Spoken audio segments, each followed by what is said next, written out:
점유권은 조문만 잘 보자고 계속 말씀드리고 있습니다. 뭐 이해 안 돼도 괜찮아요. 소유권 이런 거 맞춰주시면 됩니다. 점유 태양까지 받고요. 점유권의 변동이라고 점유권을 취득하거나 점유권이 변경되거나 점유권이 소멸하는 걸 말하겠죠. 요 소멸과 관련해서 아까 193조 말씀드렸죠. 물건에 대한 사상 지배를 상실하면 점유권은 소멸한다 그랬죠. 여기서 조심할 게 하나 있어요. 그 물건에 대한 사상 지배를 상실한다는 건 점유를 상실했다는 거죠. 그죠? 근데 이 점유를 상실하는 게 몇 가지가 있죠. 물건을 잃어버렸다. 점유물을 누군가에게 건네줬다. 뺏겼다. 이게 다 점유 상실이죠. 그 중에 뺏긴 경우. 이걸 점유 침탈이라 하는데요. 점유 침탈에 의한 점유 상실의 경우에는 침탈당한 날로부터 1년 내 반환을 청구할 수 있도록 되어 있죠. 그래서 반환을 받으면 점유는 상실하지 않았던 걸로 보는 제도가 있습니다. 그러니까 점유권 소멸 중에서 점유 상실에 의한 소멸, 그 중에서 침탈에 의한 점유 상실은 점유 회수가 가능하고 점유를 회수했을 때는 점유권을 소멸하지 않는 이런 예외가 있을 수 있다. 취득. 원시 취득이 있을 수 있고 길 가다 물건을 주운 경우 이런 게 원시 취득이 될 것이고 승계 취득이 있을 수 있다. 승계 취득은 상속 등을 통한 포괄 승계가 있을 수 있고 특정 승계가 있을 수 있는데 이 특정 승계에서 문제가 생긴다. 199조. 아까 도둑놈으로부터 노트북을 사가지고 점유를 넘겨받은 을 도둑놈의 점유를 특정 승계하게 된다. 도둑놈의 점유를. 근데 도둑놈은 악의 점유였다. 그 악의 점유를 특정 승계한다는 문제가 생겨요. 그죠? 도둑놈으로부터 노트북의 점유를 넘겨받게 되면 도둑놈의 점유, 즉 악의 점유를 특정 승계하는 문제가 생깁니다. 악의 점유를 승계하게 되면 선의 취득을 할 수가 없지요. 이런 문제가 생기잖아요. 그래서 199조를 따로 만들어서 점유권을 특정 승계한 사람은 자신만의 점유를 주장할 수 있다. 이걸 점유의 분리라고 합니다. 나는 갑으로부터 점유를 승계받은 게 아니다. 독자적으로 점유한 거다라고 주장할 수 있도록 해놨습니다. 사실은 승계받은 건데. 합칠 수도 있다. 병합. 합치면 하자도 승계한다. 그래서 아까 말씀드린 대로 도둑놈 악의 점유를 병합하게 되면 악의 점유가 된다. 그러니까 이때는 분리하는 게 유리할 수 있다. 이런 식으로 점유를 특정 승계한 자가 점유를 분리 또는 병합할 수 있도록 해놨다. 이게 199조. 이 정도 보시고. 다섯 번째 점유권의 효력이라고 해서 200조가 하나 있다. 아까 부동산에요. 등기가 되어 있으면 권리자로 추정한다 그랬죠. 동산도 마찬가지다. 동산을 점유한 자는 권리자로 추정해 주자. 그게 200조죠. 다만 200조는 동산이라고 되어 있지 않고 점유물이라고 되어 있고요. 그 점유물은 당연히 동산으로 해석을 하게 됩니다. 이걸 200조 점유의 권리적법 추정 이렇게 부릅니다. 동산에만 적용되는 추정입니다. 두 번째, 제일 중요하죠. 점유자와 회복자와의 관계. 어떤 물건을 본권 없이 점유하고 있는 사람과 그 물건을 되돌려받는 자 사이에 아무런 계약 관계가 존재하지 않거나 계약이 무효 취소된 경우. 계약이 무효 취소됐다는 건 매도인과 매수인 관계를 생각하십니다. 매매 계약이 무효 취소되었습니다. 해제는 아니고요. 해제는 따로 있고요. 계약이 없거나 계약이 무효 취소된 경우. 갑소유 땅을 을이 갑하고 아무런 계약 관계 없이 점유하면서 농작물을 경작하고 있는 경우.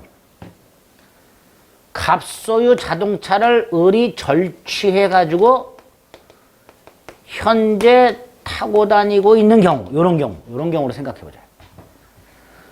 갑소유 땅을 점유하고 있는 을과 갑소유 자동차를 점유하고 있는 을. 갑과 아무런 계약 관계가 없더라. 그러니까 을은 본권이 없더라 말이죠. 이렇게 부당하게 타인 물건을 점유하고 있는 사람과 그 물건을 돌려받는 자 사이의 관계. 이걸 점유자와 회복자와의 관계라 하고요. 첫째가 이 을, 갑에게 사용료를 지급해야 되는가의 문제. 이걸 과실수치라고 합니다.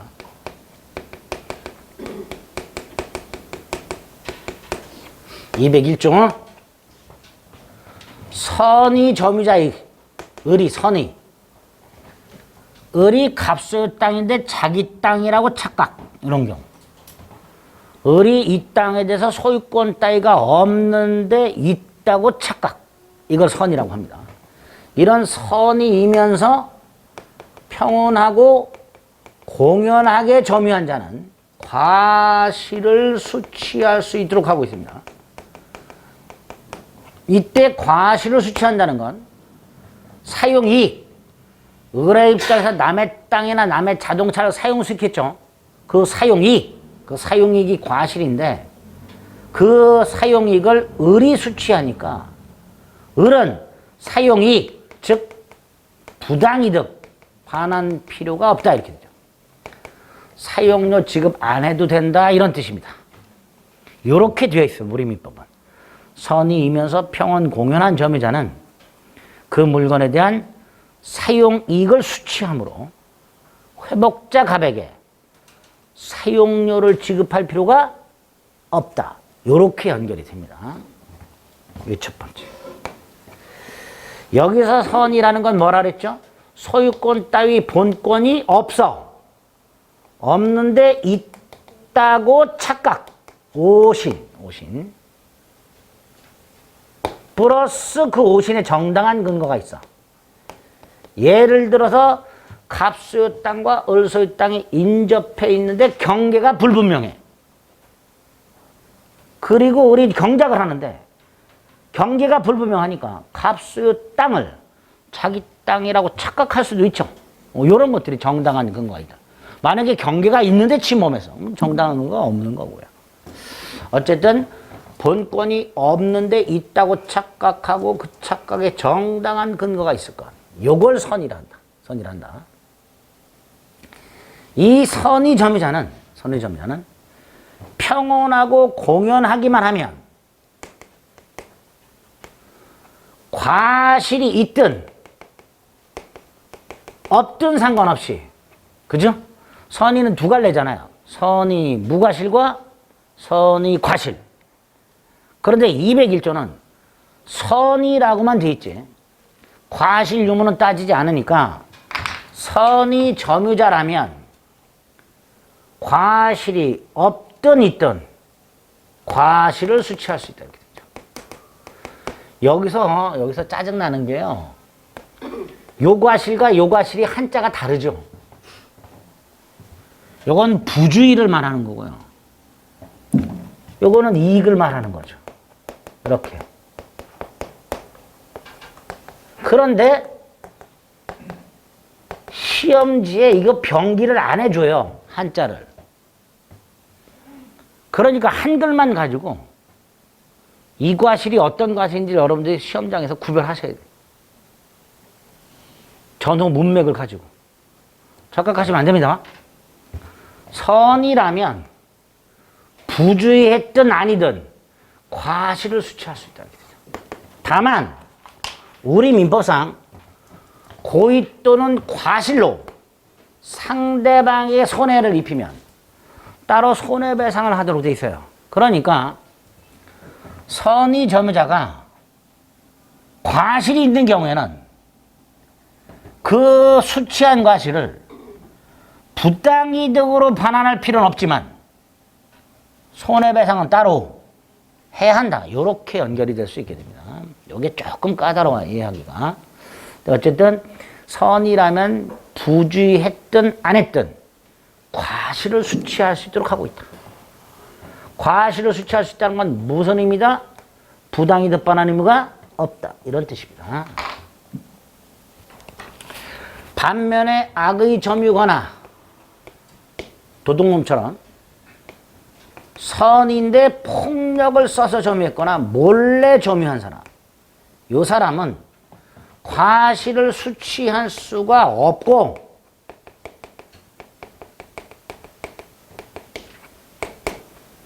이거를 반환해야 된다. 반환해야 된다. 그런데 악의 점유자가 선의 폭력 은미도 마찬가지지만 악의 점유자가 과실로 이것도 좀 어려워요. 과실로 인하여 일부러 한자로 썼어요. 과실을 수취하지 못했거나 그 과실을 소비한 경우 요때는 대가를 보상하라. 요렇게 조문이 되어 있어요. 요게 요런 식으로 출제가 자주 됩니다. 아주 짜증나게. 악의 점유자가 과실 없이, 즉 악의 점유자의 귀책 사유 없이 과실을 수취하지 못한 경우 대가를 보상해야 된다, 안 해도 된다? 안 해도 되지요. 그죠? 노랗게 쓰여져 있는 거하고 비교하시면 돼요. 요거는 조문을 이해하려고 하지 마시고 그대로 비교해서 머릿속에 넣으셔야 돼요. 201조 2항에서 과실로, 악의 점유자가 과실로 인하여 과실을 수취하지 못했을 때는 대가를 보상하라고 규정이 되어 있으니까 악의 점유자가 과실 없이 과실을 수취하지 못했을 때는 대가를 보상할 필요가 없다. 요렇게 연결이 돼요. 요거가 아주 짜증나죠. 요게 201조입니다. 202조. 점유자의 귀책 사유로 점유물이 멸실훼손되었을 때 당연히 갑의 입장에서는 너덜너덜해진 물건을 돌려받았으니까 손해배상하라. 이렇게 되겠죠. 당연히 그런 손해를 배상해야 되는데 어느 정도 손해를 배상해야 되는가를 규정해놨고요. 이건 조문만 기억하시면 돼요. 선의 자주는 이 현존 한도에서 배상해라. 악의 점유자이거나 소유의 의사가 없는 선의 점유자, 선의 타주, 이 사람은 전손해를 배상하라. 이렇게 되어 있습니다. 조문만 기억하시면 돼요. 202조는. 203조. 점유자가 점유물에 비용을 지출했을 때 그 비용을 회복자에게 돌려달라고 할 수 있도록 되어 있다. 비용상환 조건이 규정되어 있다. 이때 비용상환 조건은 점유자가 선인지 악인지 자주인지 타주인지를 묻지 않는다. 선악 자타 불문하고 점유물에 지출한 비용상환을 청구할 수 있다. 이때 비용은 현상유지 수선비 필요비가 있고 계량 유익비가 있을 수 있다. 그런데 필요비 유익비 묻지 않고 선악 자타 불문하고 회복자에게 비용 상환을 청구할 수 있도록 되어 있다. 단 선의 점유자가 과실을 수취한 경우에는 통상 필요비 상환은 청구할 수 없도록 되어 있더라. 통상 필요비는. 특별 필요비는 청구할 수 있지만 과실을 수취한 선의 점유자는 통상 필요비 상환을 청구할 수는 없다. 유익비는 목적물을 계량하여 목적물 가액을 증가시킨 비용을 말하는데 지출한 금액이 있을 수 있고 목적물 증가액이 있을 수 있는데 어떤 걸 선택해서 청구할 것인가는 점유자가 선택하는 게 아니라 회복자가 선택하도록 되어 있고, 회복자. 이때 회복자는 유익비만큼은, 필요비는 안 되지만 유익비만큼 법원에 청구하여 상환기간을 허여받을 수 있다. 유익비만큼은. 필요비는 안 된다. 세 번째, 회복자가 비용을 상환하지 않으면 점유자는 유치권을 주장하여 비용 상환할 때까지 점유물의 반환을 거절할 수 있다. 다만 유익비에 대하여 상환기간을 허여받으면 유익비는 아직 변제기가 도래하지 않았기 때문에 이때는 유치권이 성립하지 않게 된다. 기본적으로 필요유익비에 대해서 유치권 주장할 수 있는데 예외가 있더라. 유익비 경우. 필요비, 유익비 공히 목적물 반환할 때 청구하게 된다.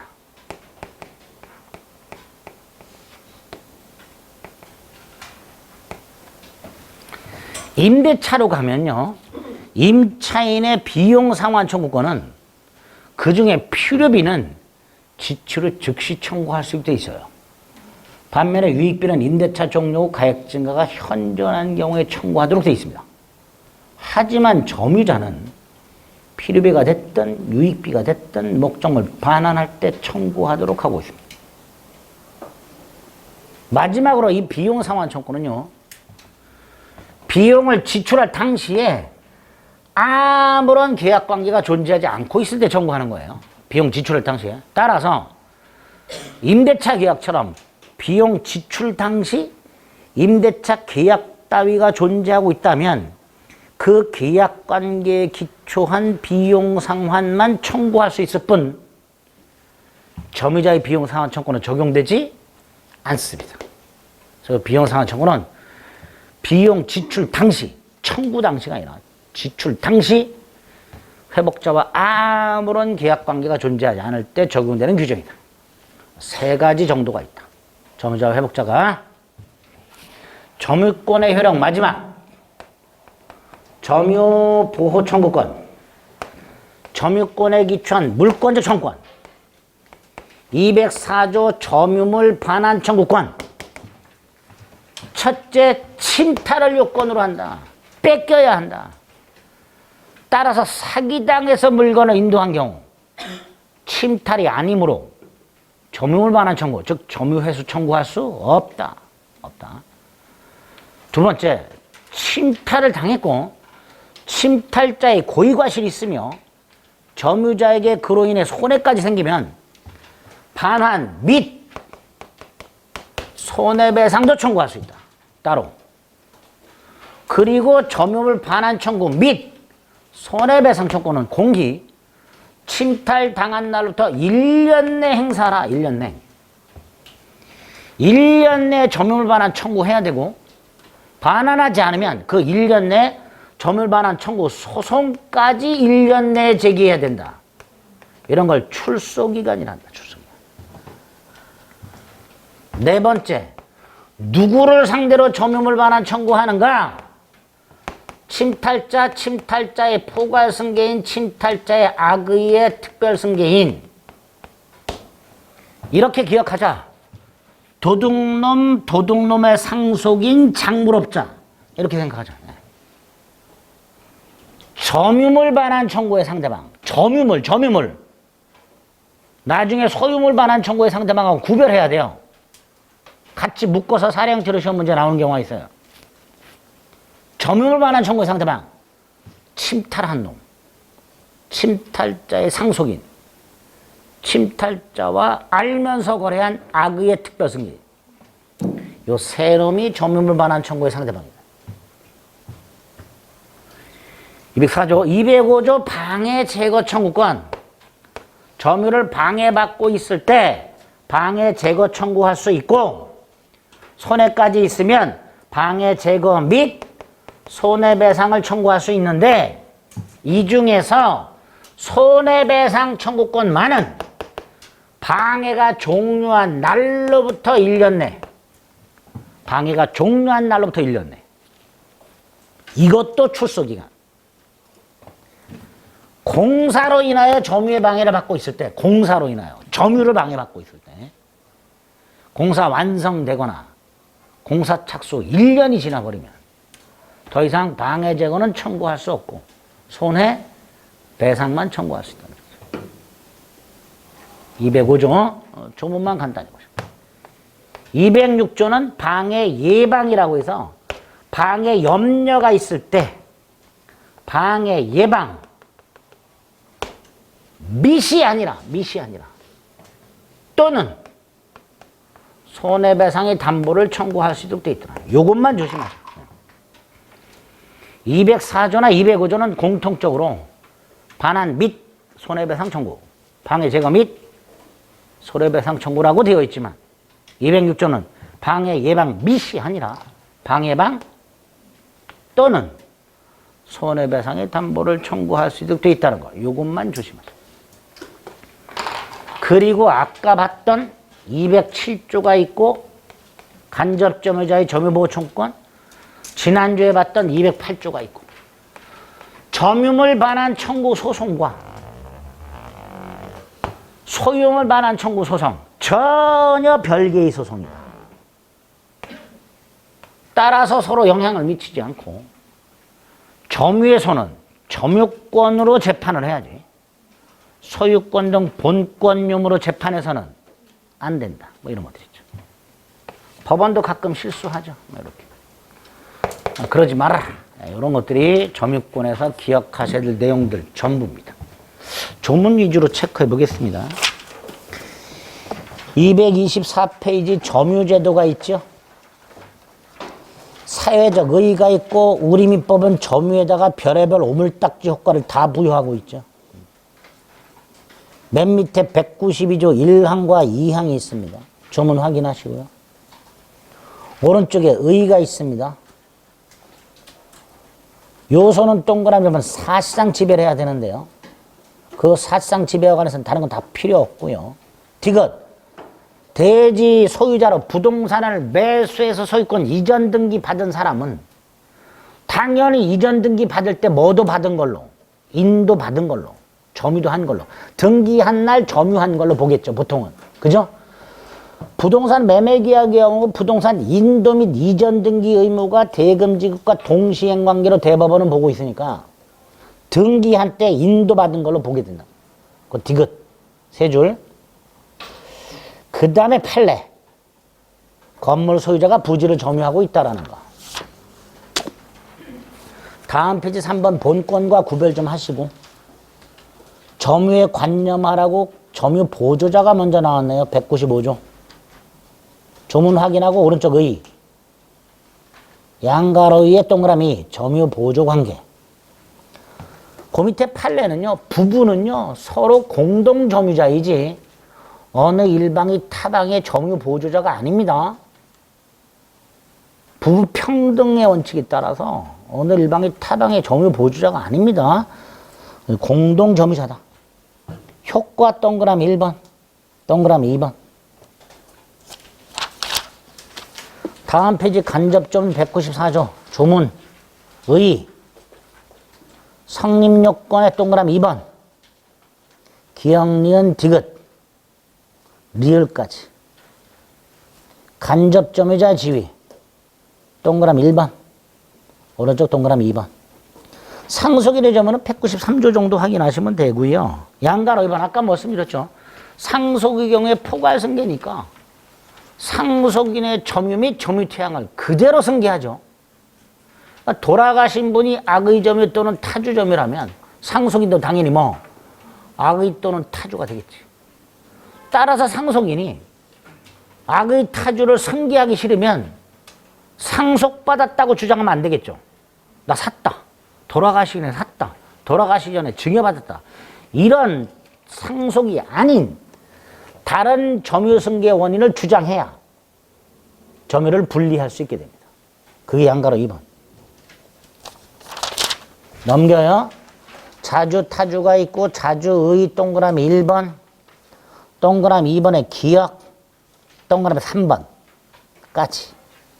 그 다음에 오른쪽 양가로의 동그라미 1번 자주가 타주로 바뀌는 거 기역의 ABC 니은의 A 그거 말씀드린 거고요. 다음 페이지 타주가 자주로 기역 됐고 니은 갑니다. 니은 A. 니은의 A 보면 이렇게 돼 있죠. 타주 점유가 자주로 점유로 전환되기 위해선 새로운 권원에 의하여라고 돼 있죠. 이 새로운 권원이 뭘까요? 매매. 앞에 타주는 임차인. 임차인은 타주인데 자주가 되려면 사라 말이지, 사라. 그 매매정 새로운 권한에 의해서 기존에는 임차인으로서 점유하고 있었는데 매매했으니까 이제는 소유자로서 점유를 시작한 게 되겠지. 그러니까 자주로 바뀐단 말이에요. 그런 의미입니다. 그런 의미. 그 A의 첫 번째 줄, 두 번째 줄. 다시 소유에서로 점유 여기까지.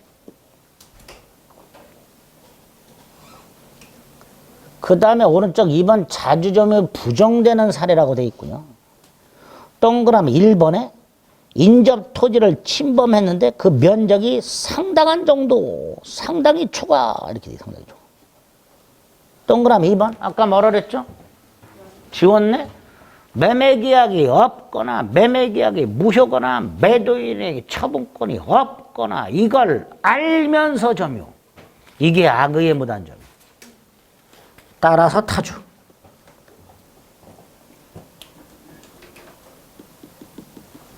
(6번도) 마찬가지예요. 두 번째 줄에 뭐라고 돼 있어요? 법률 요건이 없다. 법률 요건이 뭐야? 매매 같은 거. 매매 따위가 없다는 사실을 알면서 악의의 무단점유. 그죠? 이런 것들이 악의의 무단점유가 됩니다. 타주가 됩니다. 그 정도. 다음 페이지에 네모 2번에서는 양가로이의 두 번째 줄 끝에 점유의 무과실은 추정되지 않는다는 거. 점유권은 196조 196조 1항에서 인도하면 효력이 생긴다. 뭐 이렇게 돼 있죠. 자, 오른쪽 승계 취득 중에 기억 특정 승계가 있을 수 있는데 그 특정 승계는 뭐하고 연결하자? 중간에 199조하고 연결하자. 특정 승계에만 199조가 적용된다는 거. 따라서 맨 밑에 동그라미 2번. 상속 등 포괄 승계는 분리병합이 있을 수 없다. 돌아가신 분의 점유를 그대로 승계하니까 분리병합 답이 선택할 수 없다. 다음 페이지 네모 2번 점유권 소멸에서 양가로 1번.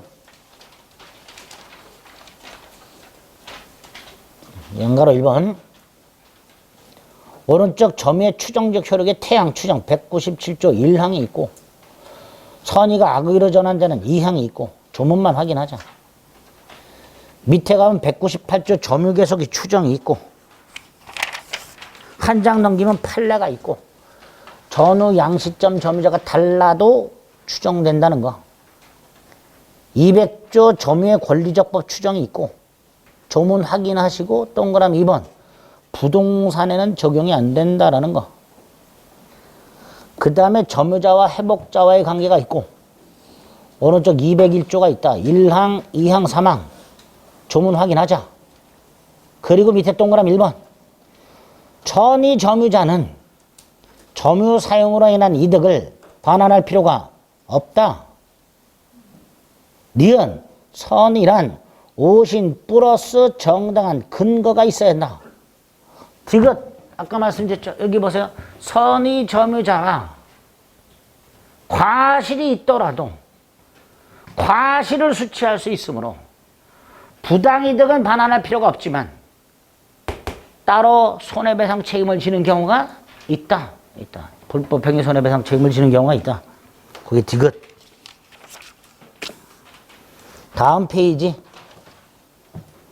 동그라미 2번 악의 점유자 밑에 줄 과실로 인하여 네 번째 줄 수취하지 못했을 때 대가를 보상하라. 그러니까 왼쪽 사이드 두 번째 기출 악의 점유자라도 과실 없이 과실을 수취하지 못한 때에는 대가를 보상할 필요가 없다.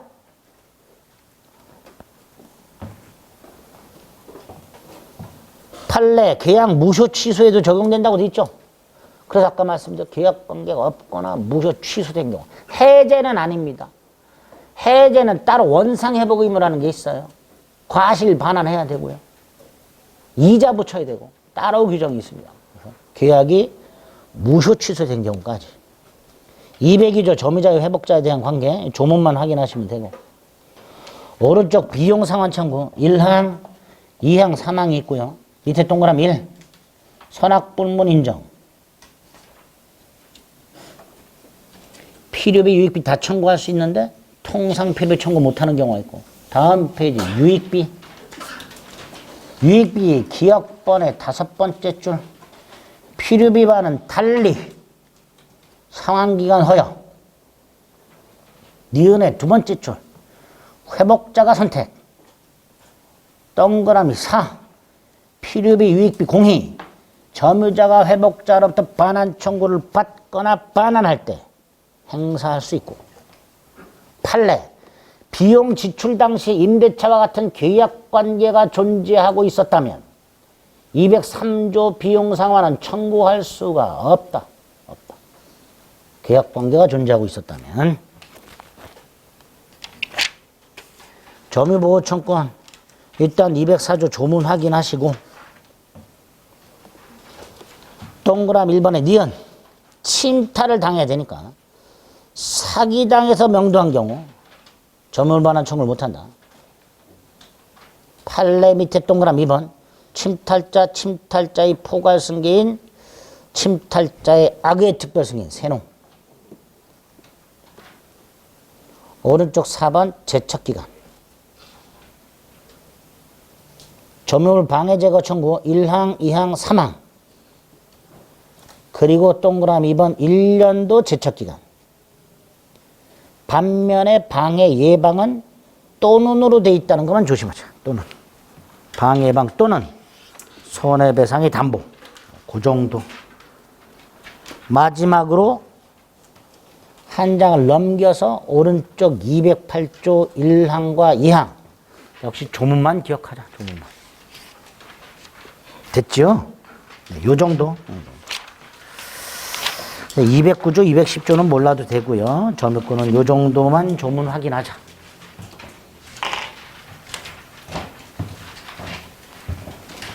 자, 이제 중요한 소유권이 남았네요. 아주 중요하죠. 점유권보다는 좀 나아요, 이해하기가. 물건을 사용수익 처분까지 할 수 있는 완전한 물권을 말하죠. 물건을 사용수익 처분까지 할 수 있는 완전한 물권. 그래서 일정한 제한이 있죠. 헌법에서 법률로 소유권 제한할 수도 있게 해놨고요. 민법 211조, 212조. 211조.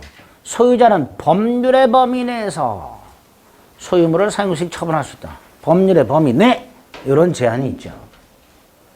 212조 토지 소유권의 상하의 범위 무제한이 아니라 일정한 이익이 있는 범위 내 여기에만 토지 소유권 효력이 미치도록 하고 있고요.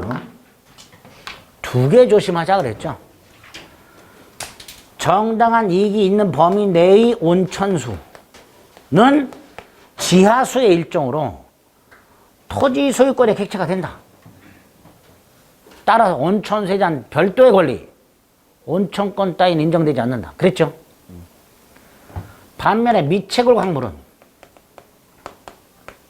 광업권의 객체가 될 뿐 토지 소유권 효력이 미치지 않는다. 이렇게 딱 2가지만 기억하십니다. 그 다음에 이 소유권 제한 관련된 상린관계를 조심하자. 상린관계. 서로 상자 이후 린자. 인접한 부동산 소유자 사이의 소유권의 충돌을 방지, 조절할 목적의 법률관계. 요거를 상린관계를 하자. 특징. 일단 부동산은 인접해 있어야 된다. 그래야 충돌하지 않냐. 인접한 부동산 소유자 사이의 관계인데 확장된다. 지상권자, 전세권자, 심지어 부동산 임차인, 그리고 아파트 구분 소유자들 사이에서도 확장 적용된다. 215조가 있는데 집합건물은 215조 딱 하나 있는데 집합건물법이 따로 있으니까 뭐 215조는 거의 의미가 없고 어쨌든 아파트 등에도 확장된다. 세 번째, 소유권의 내용이기 때문에 따로 등기 따위 필요 없고 소유권과 운명을 같이 하니까 소멸시효 따위에도 걸리지 않고 물권법 규정은 대부분 강행 규정이지만 대부분 임의 규정이고 뭐 이런 특징들이 있다. 상린관계. 이 상린관계에서 암기해야 될 조문이 몇 개 있다. 특히 경계와 관련된 거. 첫째, 경계표, 담. 인접한 부동산 소유자는 공동비용으로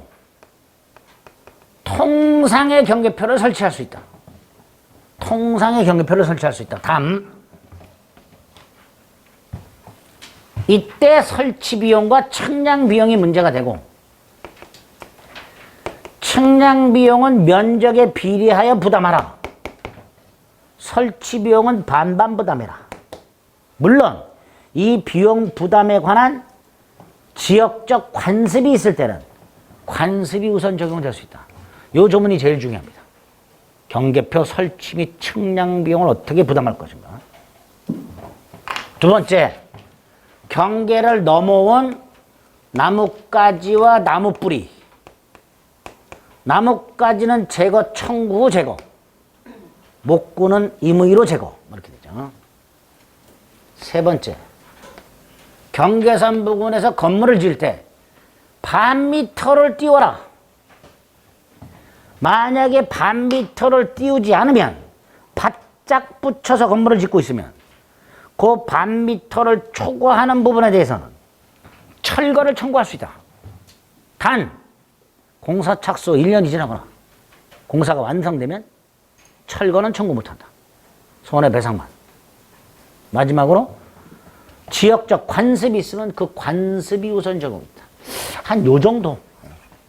뭐 그 외에 뭐 수도, 뭐 용수 지역권 같은 거, 용수권 같은 것도 뭐 이렇게 쭉 나오는데 다 필요 없습니다.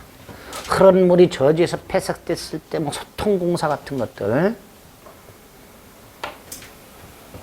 나오는데 필요 없고 한 요 세 가지 정도가 상린관계 조문에서 나오는 것들이 답으로. 네 번째, 권리. 인지사용 청구권, 생활방해 금지청권, 수도동 시설권이 있는데 거의 나온 적 없고 주로 주의토지 통행권이 나온다 그러죠.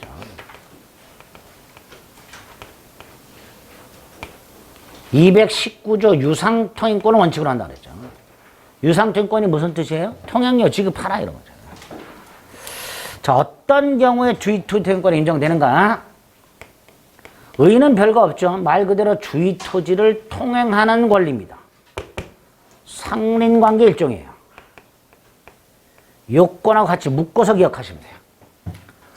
주의토지 통행권이란 어느 토지와 공로와의 사이에 그 토지 용도에 필요한 통로가 없는 경우, 그 토지 용도에 필요한 통로가 없다는 건 둘 중에 하나.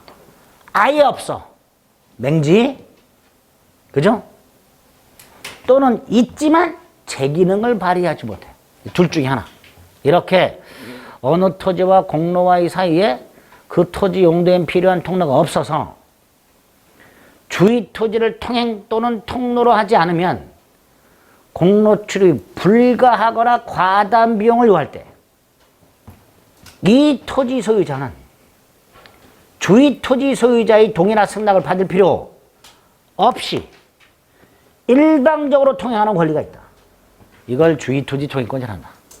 단 두 가지 제한이 있다. 주의 토지 소유자의 손해가 가장 적은 장소와 방법을 통행하고 통행권자는 통행지 소유자의 손해를 보상하라. 이게 주의 토지 통행권이죠. 의의하고 요건입니다. 조문 가지고 219조 1항과 2항 가지고 의의와 요건을 빡 파악을 한 다음에 판례 몇 가지 추가하시면 되죠. 요건과 관련해서 어느 토지와 공로사의 통로가 아예 없는 경우뿐만 아니라 통로가 있지만 제 기능을 발휘하지 못하는 경우, 요때도 통행권이 인정된다 그랬죠. 따라서 그 두 가지 중 어느 하나가 아닌 을소유 땅을 통행하는 게 편리하다는 이유만으로는 통행권을 인정할 수가 없다. 이렇게 되겠죠. 통행권을 인정할 수 없다. 통행권이 인정된다면 어느 정도 범위까지 인정될까? 범위 폭. 토지 소유자가 공로를 출입하여 일상생활을 영위하는 데 필요한 범위와 폭. 이렇게. 그러니까 구체적으로 몇 미터 정해져 있다, 안 정해져 있다? 안 정해져 있다. 필요에 따라서는 자동차 통행도 허용될 수 있다. 단 편리하다는 이유만으로 자동차 통행을 허용하지는 않는다. 현재 토지용법에 따른 범위와 폭만 인정된다. 장차 이용 상황을 대비하여 미리 그 범위와 폭을 정하지는 않는다. 건축 관련 도로 폭에 관한 규정은 적용되지 않는다. 건축법과 관련된, 건축 허가 관련된 행정 목적 달성을 위한 도로 폭 규정, 이거는 주의토지 통행권에 적용되지 않는다. 효과. 주의토지 통행권이 인정됐다. 무엇을 할 수 있는가? 통행할 수 있다. 통로 개설할 수 있다. 당연히 개설 비용은 통행권자가 부담해라. 이렇게. 포장할 수 있다. 포장. 통행에 방해되는 담장 따위의 축조물을 철거할 수 있다. 통행, 통로 개설, 포장, 철거까지. 단 여기서 더 나아가서 마치 을소유 땅을 자기 땅이냐 을의 점유를 배제한 채 배타적으로 점유할 수는 없다. 이거는 안 된다. 만약에 갑이 주의토지 소유자 을의 점유를 배제한 채 통행로를 배타적으로 점유하고 있다면 을은 당연히 통행지 인도를 청구할 수 있다. 이렇게 되죠. 점유는 안 된다. 이렇게 되죠. 다섯 번째, 손해를 보상하라. 누가? 통행권자가. 따라서 통행권자의 허락을 얻어 사실상 통행하는 자. 이 사람은 보상 의무가 없다. 이렇게 되죠. 보상 의무를 게을리했다 하더라도 통행권이 소멸하는 것은 아니다. 언제 소멸하냐? 공로에 접하게 됐을 때. 공로에 접하게 됐을 때. 통로가 개설됐을 때. 이럴 때는 당연히 통행권을 소멸한다. 이게 219조 유상통행권 이렇게 되죠. 반면에 220조 무상통행권. 이건 요건과 효과만 간단히 두 가지 중에 하나. 토지를 일부를 쪼개서 양도하거나 공유 토지를 분할을 하거나 이렇게 토지 일부 양도 또는 공유 토지를 분할했는데 그 결과 맹지가 생겼을 때 공로에 출입할 수 없는 토지가 생겼을 때 이때 그 일부 양도의 직접 당사자 사이 분할의 직접 당사자 사이에서만 뭐가 인정된다? 무상통행권, 보상 의무가 없다.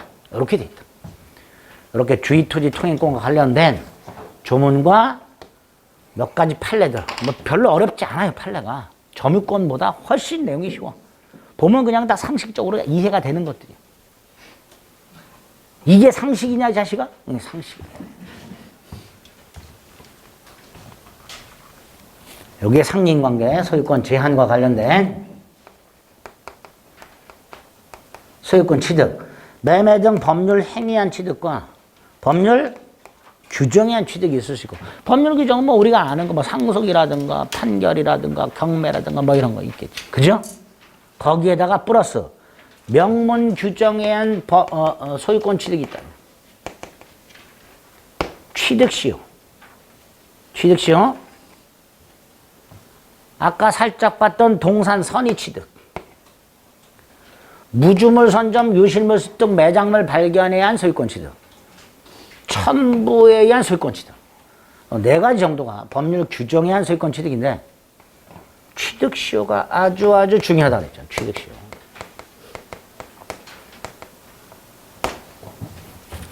기본 개념만 오늘 보고 끝내겠습니다. 취득시효. 일단 시효라는 것은 일정한 시간이 경과했을 때의 효력이라고 해서 두 가지가 있다 그랬죠. 소멸시효와 취득시효. 소멸시효는 권리자가 권리를 일정 기간 행사하지 않으면 소멸하는 제도. 감사하게도 우리 시험 범위가 아니죠. 취득시효만 우리 시험. 뭐냐 이거. 타인의 물건을, 이게 원칙이에요. 점유하는 자가 일정 기간이 경과함으로써 소유권을 취득하는 제도. 갑으로부터 소유권을 뺏어가지고 그 물건을 일정 기간 점유자에게 주는 제도. 이게 취득시효다. 이게 취득시효다. 이게 취득시효. 갑소유 땅과 을소유 땅이 있고 경계가 여긴데 어찌된 일인지 을이 갑소유 땅을 침범해서 건물을 소유함으로써 건물 소유자로서 갑소유 땅을 점유하고 있더라. 나중에 자기 땅을 침범했다는 사실을 안 갑이 철거를 청구했더니 오히려 을이 20년 이상을 점유했음을 이유로 등기를 내놓으라고 요구하고 있다. 이걸 취득시효를 한다. 이런 식으로. 이렇게 타인 부동산 또는 동산을 점유하고 일정 기간이 경과함으로써 그 소유권을 취득하는 제도를 취득시효를 한다. 유형이 부동산 소유권 취득시효와 동산 소유권 취득시효가 있고 둘 다 공이 점유 취득시효라는 게 있다.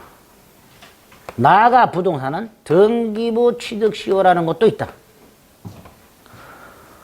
부동산 점유 취득시효 245조 1항 20년간 소유의 의사로 평온하고 공연하게 점유한 자는 등기함으로써 소유권을 취득한다.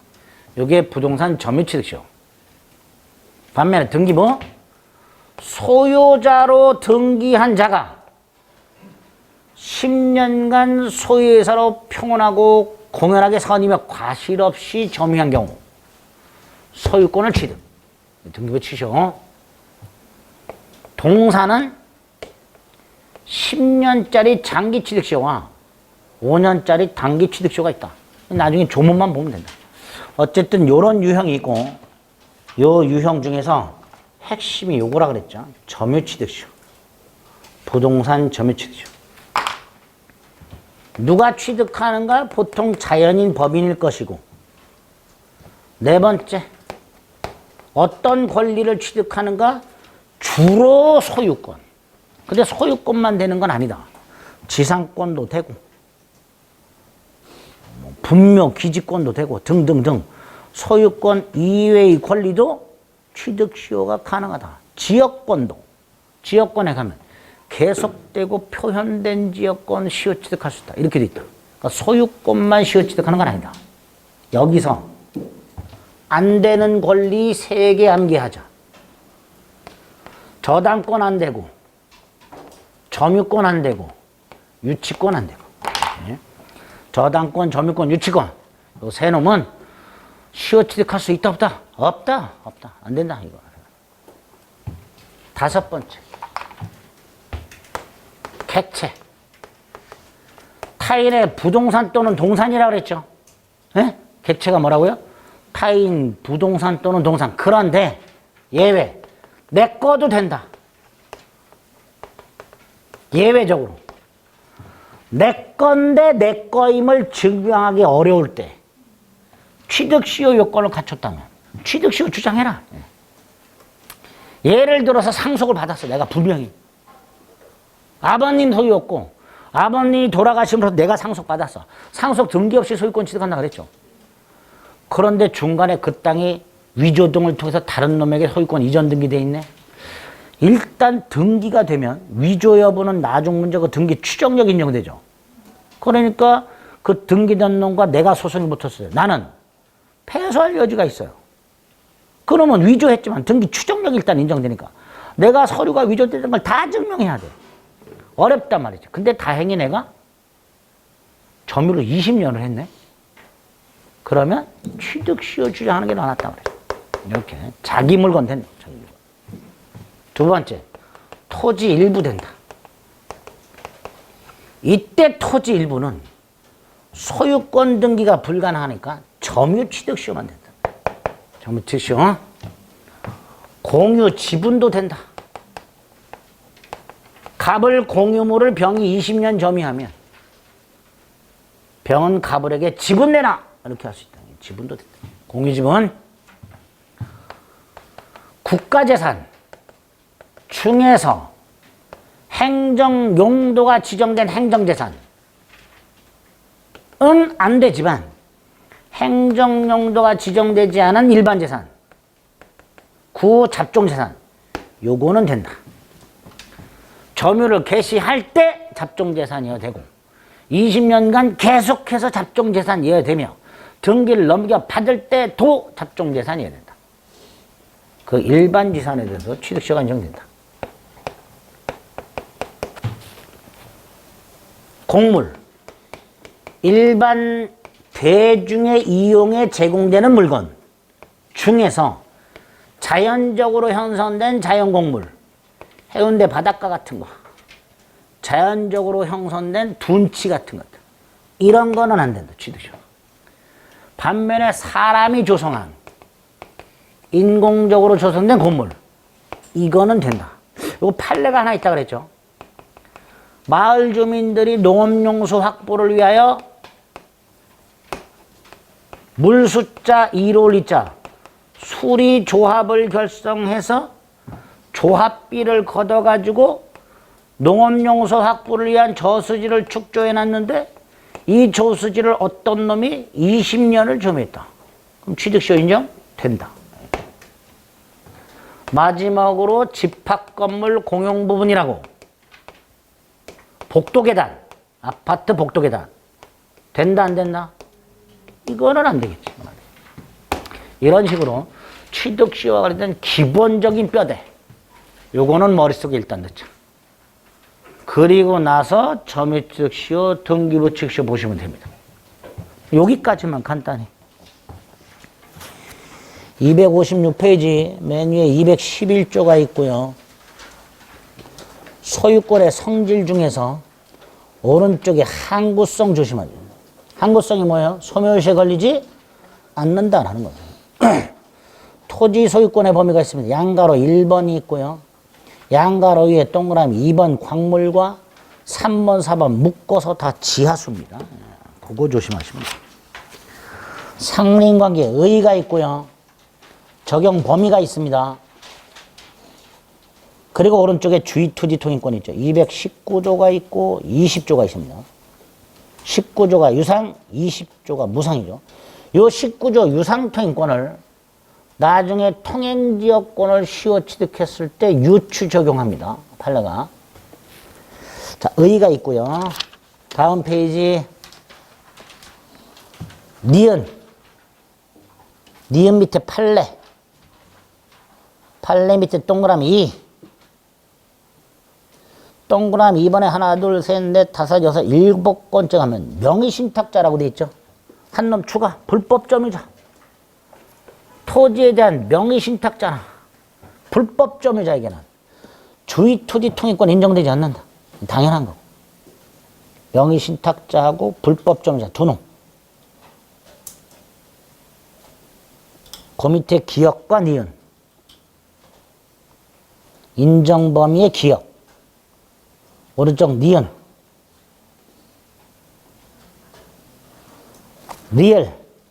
미음. 시옷. 4번의 유상통행권 기역과 니은. 동그라미 5번의 무상통행권 기억의 세 줄. 과 니은의 퍼런 거. 예, 퍼런 거. 나머지 조문들 중에서 쭉쭉 넘겨가지고 265페이지 맨 위에 237조 1항, 2항, 3항 관습이 있으면 관습이 우선된다. 물론 238조 지돈으로 특수시설 할 수 있다. 담에 대해서. 뭐 옛날에 유리 같은 거 깨고 꼽고 막 그랬죠. 담에다. 뭐 그런 거. 전기선 같은 거 깔아놓고. 239조. 공동비용으로 설치한 경계표는 공유로 추정되고 분할이 금지된다 그랬죠. 240조. 수지와 목근. 다음 페이지 242조. 경계선 부근의 건축 1항과 2항. 그 정도. 그 정도. 한 장 넘겨서 취득시효가 있죠. 의의가 있고 취득시효가 인정되는 권리가 있죠. 그 중에 오른쪽 표딱지 인정되지 않는 거 2번, 4번. 그 정도. 밑에 주체 2번의 대상 자기 거 토지 일부 국유재산 중 일반재산 공유지분 된다 그랬죠? 그리고 아까 말씀드린 인공공물 되고 공용부분 안 되고 두 개 추가. 공물 중에 인공공물 되고 집합건물 공용부분 안 되고. 그래서 객차와 관련된 판례가 총 6개가 있어요. 그 정도. 됐죠? 이렇게 취득시효에 대한 기본적인 뼈대를 잡고요. 구체적인 점유취득시효하고 등기부취득시효는 다음 주에 살펴보도록 하겠습니다. 이 물권법을 들어가면서부터 굉장히 어려워요. 우리 3, 4월 달까지도 하긴 했지만 정리를 안 했단 말이지. 물권법 보면 볼수록 너무너무 힘듭니다. 그런데 버티셔야 돼. 그리고 나중에 막 머리가 혼란스러운 이 상태에서 문제 풀이를 싹 하면 웬만한 건 정리가 돼요. 그때 생각하고 꼭 참고 예복습 해주셔야 됩니다. 아시겠죠? 여기까지 하겠습니다. 수고하셨습니다.